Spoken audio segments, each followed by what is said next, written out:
Hello guys, magandang umaga. I-tour ko lang kayo sa opisina dati. Ito na yung hitsura ngayon. Tinanggal na lahat ng mga gamit dito. Nilipat na kami ng opisina. Pero dito pa rin banda, malapit lang din dito yung lipatan namin.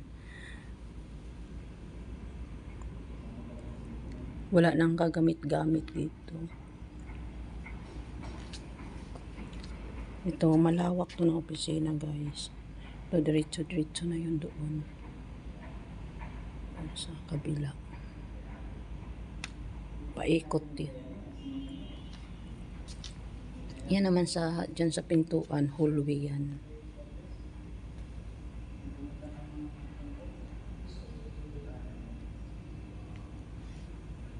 Yun, may konti pa silang hahakotin yung nag-construction dito. Yun naman sa kabila, ano din yun, Robinson din yun, may-ari.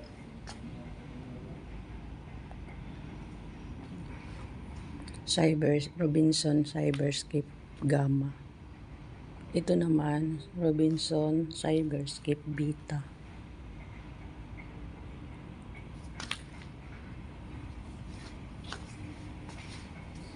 Yan, palibutan to ng mga building.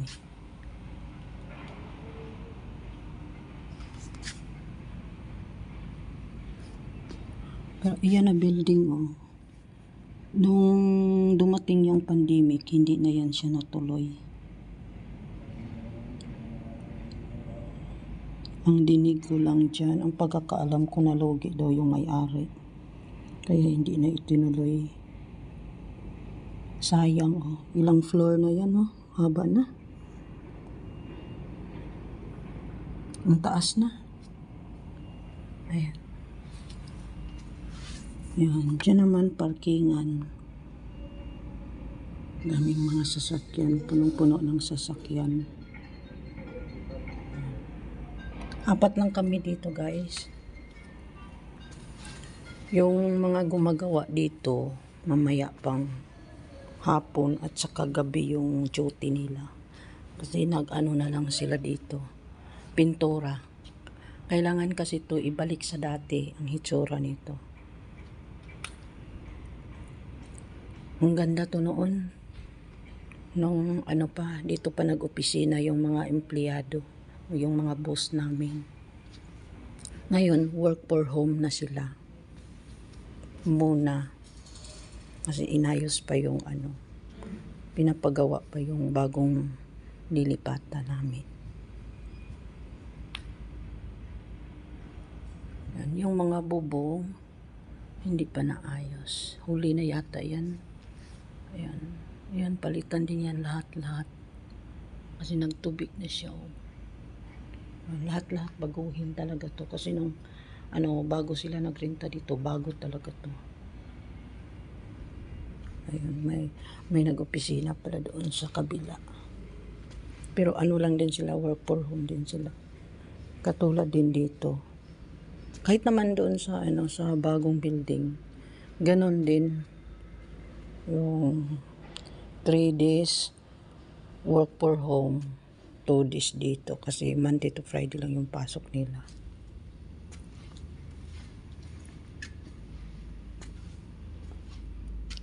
Yun, makinis na yung sahig. Pero pakinisin pa talaga yan. So, kailangan talaga maibalik talaga sa dati. Para yung magrenta dito, sila na rin ang magpagawa kung anong gustong style nila, yung opisina.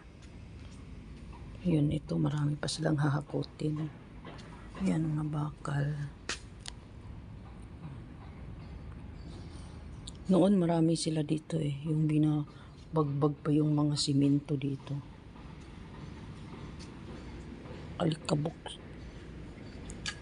Ngayon hindi na siya masyado alikabok. Ayun. Ayan yung dito. Pagandahin talaga to siya. Kailangan to maging bago talaga. Tingnan. Bagong building, bagong units. 19 units dito eh. 19 floor. Yan, wala din silang mga ano, mga mabilang lang din yung ano nila dyan nag-office sa kabila. Simula nung pandemic, talagang nag-work for home na sila. Isa-isa na lang pumapasok sa kanila dyan. Diyan di abot ng 10. Yun ang nakagamitan nila. Yan, yung sa karton na yan, yan ang para sa dyan, dito sa ceiling. Ayan. Palitan yan lahat. Yung nasa karton na yan. Kulang pa yan eh. Kasi kailangan buong opisina talaga to. Dito yung opisina ng boss namin. Ito siya, dati. Diyan naman yung mga HR. Tapos doon, iba-ibang mga team. Ayun, ako lang naglinis dito.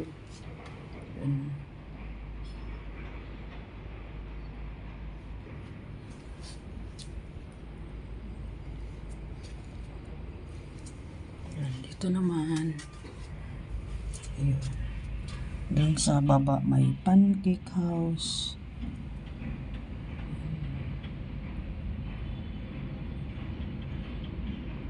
Ayan, yan na siya hotel. Ito din, ano to eh, Ortigas Land ang may-ari dito. Kaya mabilis ano, yung gawa kasi pag pasok talaga, ano talaga. Yan yung pangalawang building. Magkatabi lang sila guys. Yan ang mas nauna. Inuna nila yun. Oh. Dito may grocery yan sa baba. Tapos may swimming pool din sa baba. Baba or may swimming pool dyan. Yan. Ito, yan yata ang pang ano, business, bang opisina yata yan dyan. Yan ang inunang. Ito naman hotel. Tapos ano, grocery sa baba. Parking lot. Kunti lang pumakasok dito. Doon naman sa kabila, kunti lang din sila. Doon naman sa banda, yun ang EDSA. Doon. Yun. Natakpan na yung ano, yung building na yan. Oh. Di na masyado makita. Ano yan siya? Gamma. Ay, hindi IT. Ay, AMA pala. Yan doon. Mga building na makikita doon. Oh. Ang ganda tingnan sa ano. Pag nasa itaas ka. Ano, hindi po siya matraffic. Oh. Kaninang umaga, sobrang traffic kaninang umaga. Ngayon, hindi. Mamaya, pag uwian na naman yan, sobrang traffic na naman yan dyan. Doon naman banda, yung may mga tarpaulin. Yan. Isom ko. Migamol yan. Yan, migamol. Ayan, migamol dyan. Yung mga may tarpaulin. KFC. Sun Life. Ano itong isa? Movers ba ito? Ayan.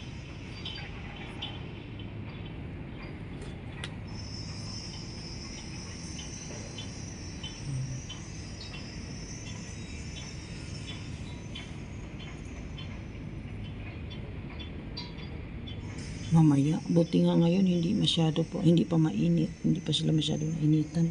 Mamaya talaga kawawa sila yung gumagawa sa building yan. Sobrang tirik ng araw mamaya. Ngayon, hindi masyado ngayong araw na to, makulimlim siya. Hindi tulad nung nakaraan na talagang tirik yung araw, sobrang init talaga. Ayan. Ang panganod okay. Nagdagan ang panganod.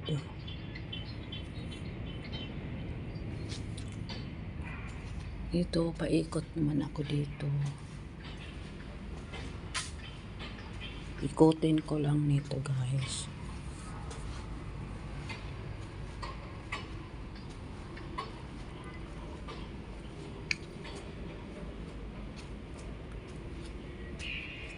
Tahimik na talaga dito.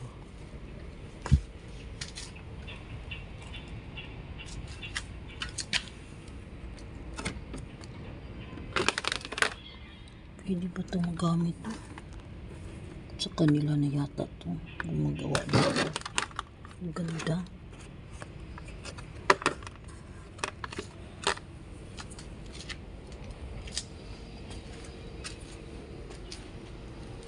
Yan ang hallway. Nandoon yung mga kasamahan ko. Yan. Nalinisan ko lang kanina yung hallway at saka CR. Yun lang. Hindi na ako masyado busy dito.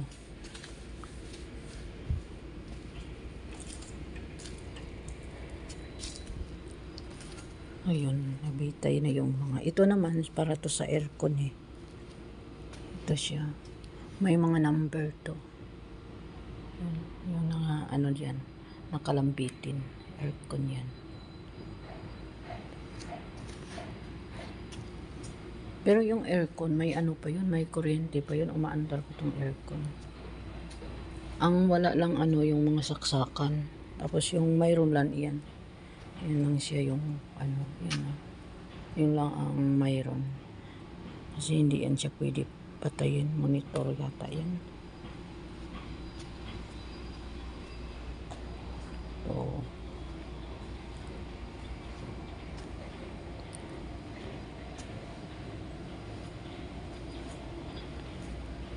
yan siya guys. Yun na guys.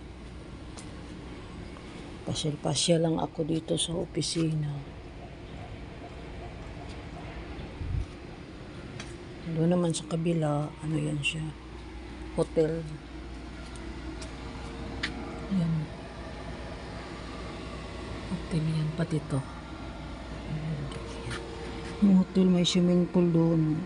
Simula nung pandemic, wala na talagang naliligo yan hanggang ngayon. Yung swimming pool na yan, maliit lang yung swimming pool yan. Dati maraming naliligo yan, mga bata, naglalaro sila sa swimming pool.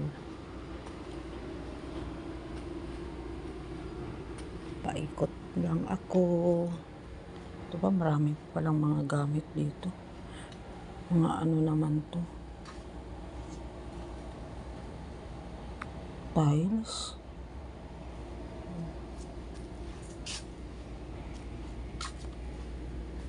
Oo, tiles pala.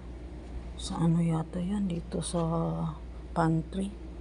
Yung tiles na yan.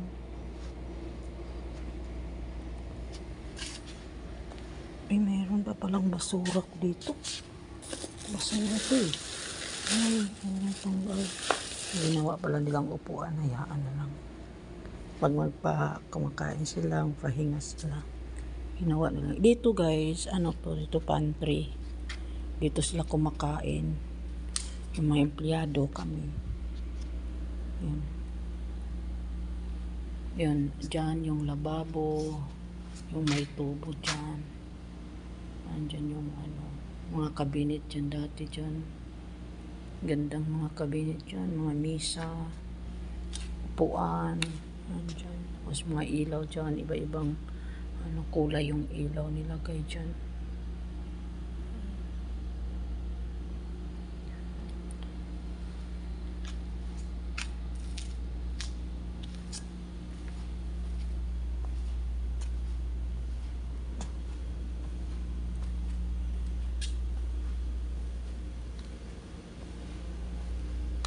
Ito lang ang huli kasi mga mahalagang mga bagay nandyan. Huli yan, bakbakin.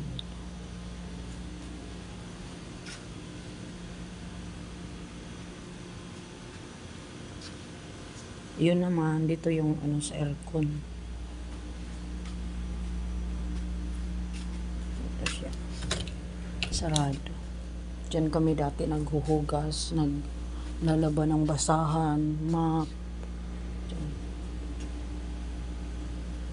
Diyan siya. Ayan, ang taas din ng building na to. Yung hotel.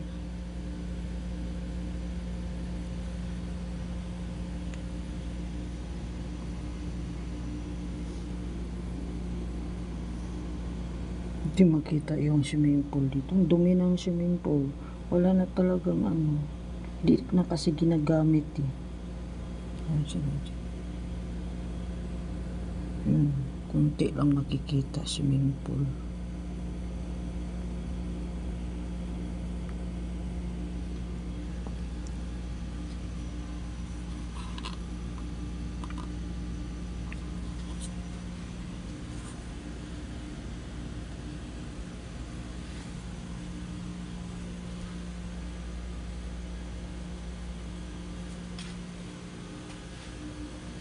Dito yung air condition na nakalambitin. Ito yun naman ang gamit sa ano, clinic. Gamit dyan. Ito yung pintura.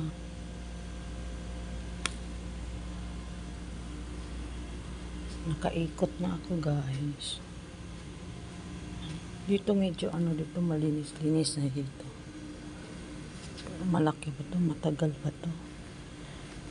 Hanggang ano pa naman to eh. I-turn over hanggang December 26. I-turn over.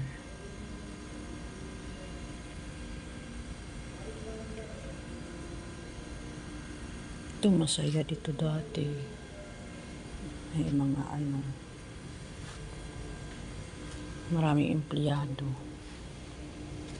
Yan, may asset pa pala dito. Kaya ito pinapaano. Nadumihan na tuloy. Alikabok.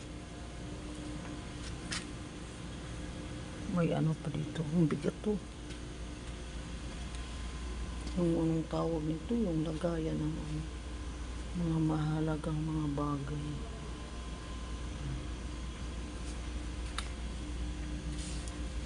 Kaya to ano, kanino kaya to? Sa empleyado yata to eh. Hindi pa kanila kinuha na naalikabukan na tuloy. Sila ang lahat kasi dito mga gamit. Ano to, binibenta sa mga empleyado ng mura.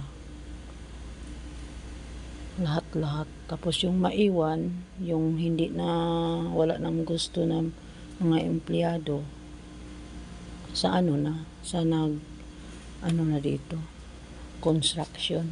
Ay, yung yung sa mga engineer, sa kanila na yun. Yung maiwan, tapos i-bidding na ulit. Tapos yun. Kaya konti na lang pumapasok dito kasi nga, ano na, mag-ano na lang sila, pintura. Ito, kailangan pakinisin yung sahig katulad dyan sa kabila. Makinis na. Pero, kulang pa yan. Tapos yun. Paikot pa to. Matagal pa to matapos, guys. Bagay, matagal pa naman yung December 26. Kailangan pa na bago mag-December 26, maliinis na talaga to. Kailangan talaga, ano na to, balik na talaga sa dati. Ayun.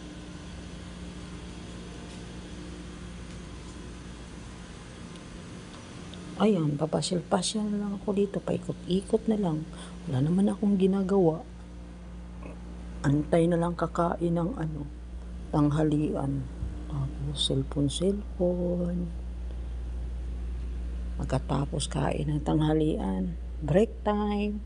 Pagkatapos ng break time, uwian. Kailangan lang kasi, kahit wala kaming ginagawa, sabi ng boss namin, kailangan papasok din kami. Kailangan mag-attendance kami para tuloy-tuloy yung sahod namin. Mabait yung boss namin. Madaling makaunawa sa amin. Swerte nga namin dito eh. Swerte talaga. Napakaswerte talaga namin dito.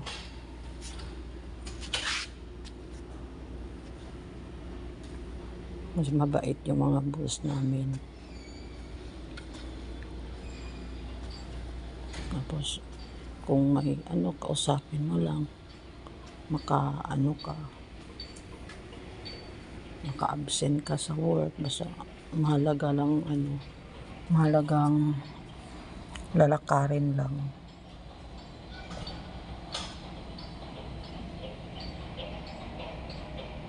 Kaya lahat ng empleyado dito nagtagal talaga.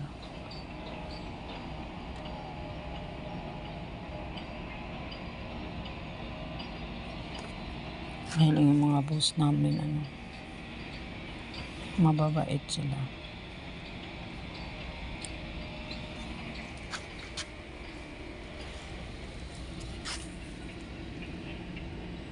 Yun na, dyan naman yung EDV Street, yun dyan.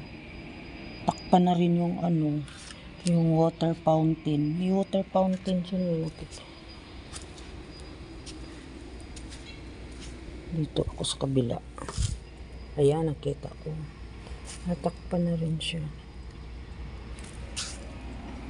Yung may din pala sa gitna, may building. Ano kaya yun siya? Iba din yan siya, sa gitna. Yun ang gitna. May building din.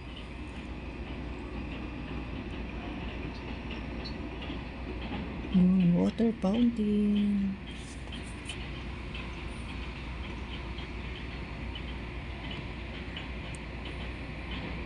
Ayan. Sa EDB yan siya.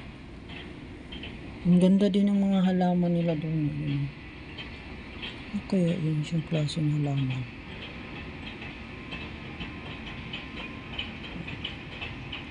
Doon naman banda, yan yung mga gray na yan.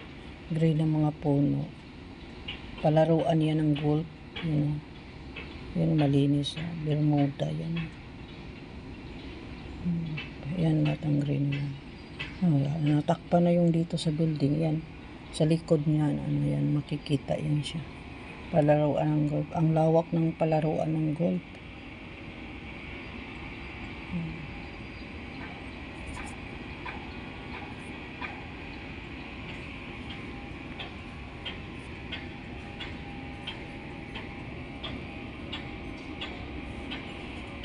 Nasisipag ng mga yung mga trabahador yung construction. Dapat sa kanila mataas na ng mga sahod nila. Kasi hindi maitayo yung mga building kung hindi sa pamamagitan nila. Dapat kompleto yung beneficiaries din. Kasi yung ibang makapagtrabaho lang sila kung may magpagawa, tapos kung wala, pahinga na rin. Tulad sa kapatid ko dati, construction siya, tapos pag walang gawa, wala din. Yan lang din ang hanap na naman.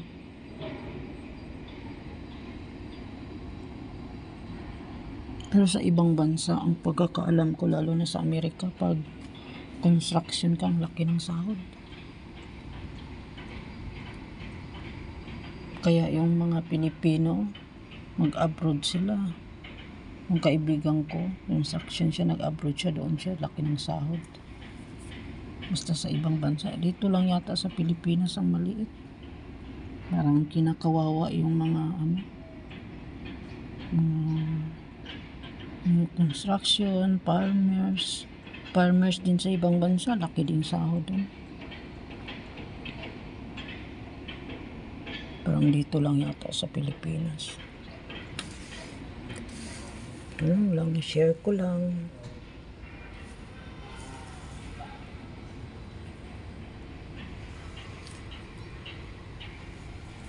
Salamat guys. Thank you for watching. Bye.